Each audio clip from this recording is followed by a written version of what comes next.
অভিমানী দেৱ বুলি কহিলো পূৰ্বত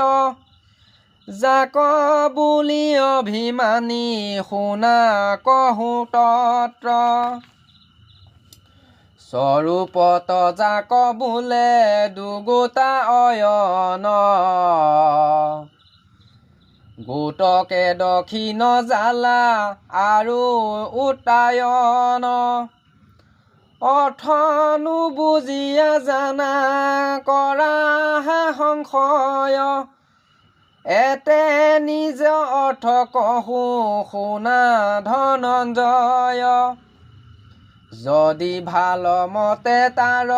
নুবুজিলা অৰ্থ ভাঙি কহো তাক শুনিও কপাৰ্থ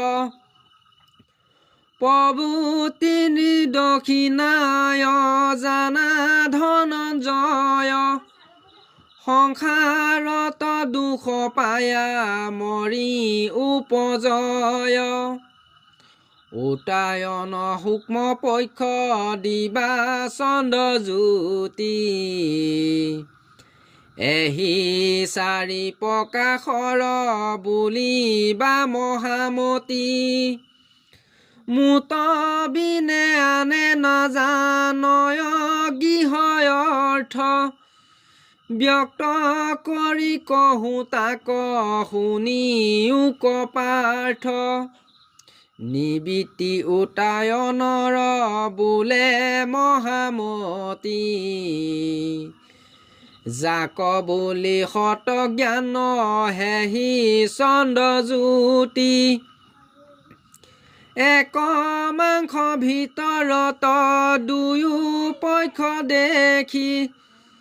বিদ্যা মায়া কহে সূক্ষ্ম পক্ষ জানা সখী বিষয়ৰ বৈৰাগ্য যেবে হুৱে পুৰুষৰ বৈৰাগ্য কাৰণ ভক্তি হুবে অষ্টাংগৰ বৈৰাগ্য বাঢ়িলে মন সুস্থ হৈয়া ৰহে বৈৰাগ্য গোটকে জ্ঞানী দিবা কৰি কহে উত্তৰ নিজৰ অৰ্থ কহিলো হুমত দক্ষিণ অয়নে কহো শুনা হাৰতত প্ৰবৃত্তি দক্ষিণায়ন শুনা ধনঞ্জয় সংসাৰ সুখৰ মায়া মৰি উপজয় দেহ কবুলয় আত্মা অহংকাৰ মতি অজ্ঞানত মুক লোকে বোলে চন্দ্ৰজ্যোতি প্ৰবৃত্তিৰ তিনি গুণ জানিবা নিশ্চয় গুণ কাৰ্য বিষয় ইন্দ্ৰিয় প্ৰবক্তয় মই সুখী দুখী জীৱে মানে আপোনাক মিছাই অভিমানী কৃষ্ণ পক্ষ বুলি তাক লোভে মোহে থাকি তৃষ্ণা বাঢ়ে পুৰুষৰ সকামী সংকল্প কৰ্ম কৰে নিৰন্তৰ যি দেৱৰ অভিমান কৰে জাত আখি তাক অধিষ্ঠান কহো শুনা শৈবশী বাসুদেৱ অনিৰুদ্ধ কাম সংকৰ্ষণ চিত্ত বুদ্ধি অহংকাৰ হমে আৰু মন এহি চাৰি প্ৰবৃত্তি থাকয় সবাসাত চতুৰ্বিধ ৰূপে চিত্তে থাকি বসুদেৱে কৰে অধিষ্ঠান বসুদেৱে অধিষ্ঠানে প্ৰকাশয় জ্ঞান পদুত্মৰয় অধিষ্ঠান বুদ্ধিত আখিয়া হেহি অভিমানে প্ৰকাশয় বিদ্যামায়া কামত সুত নিৰুদ্ধ মন অধিষ্ঠান বিষয় বৈৰাগ্য এতে কৰা প্ৰধান যিমতে ত্ৰিবিধ হয় শুনা নাম কহো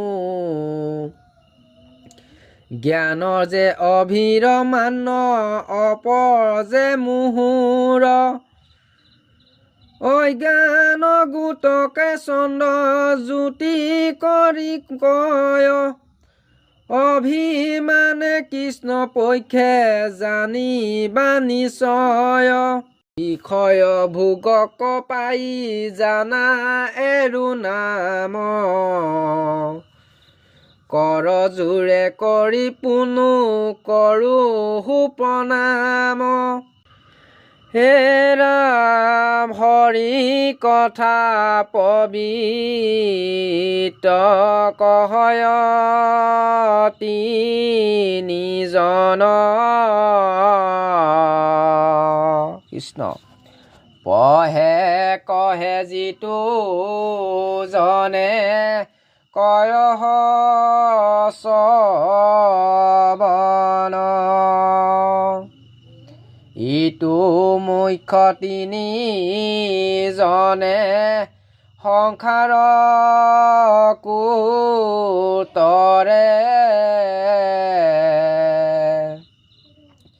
তিনি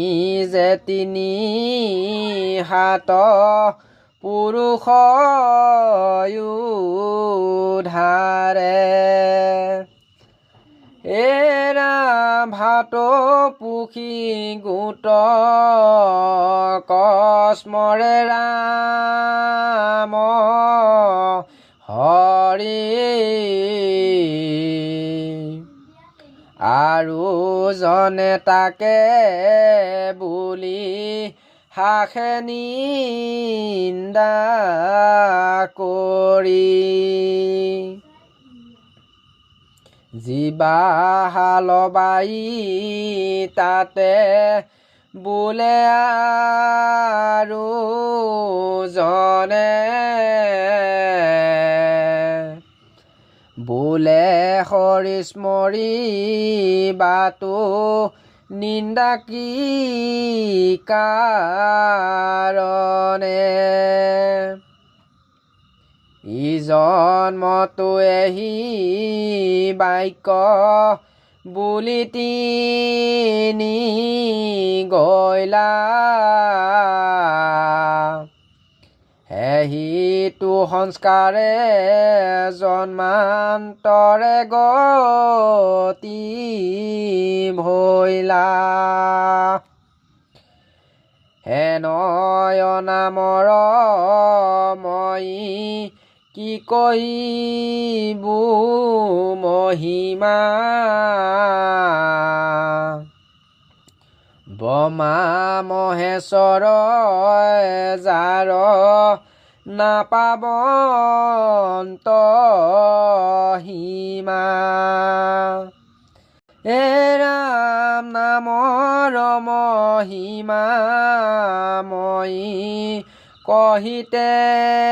না পাৰো ডাকি বোলা ৰাম কৃষ্ণ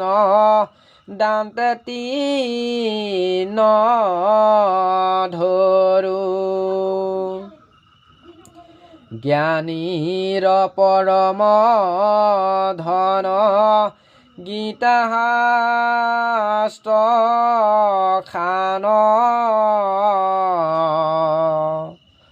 সম্পূৰ্ণ অষ্টম অধ্যায় স্মৰে নাৰায়ণ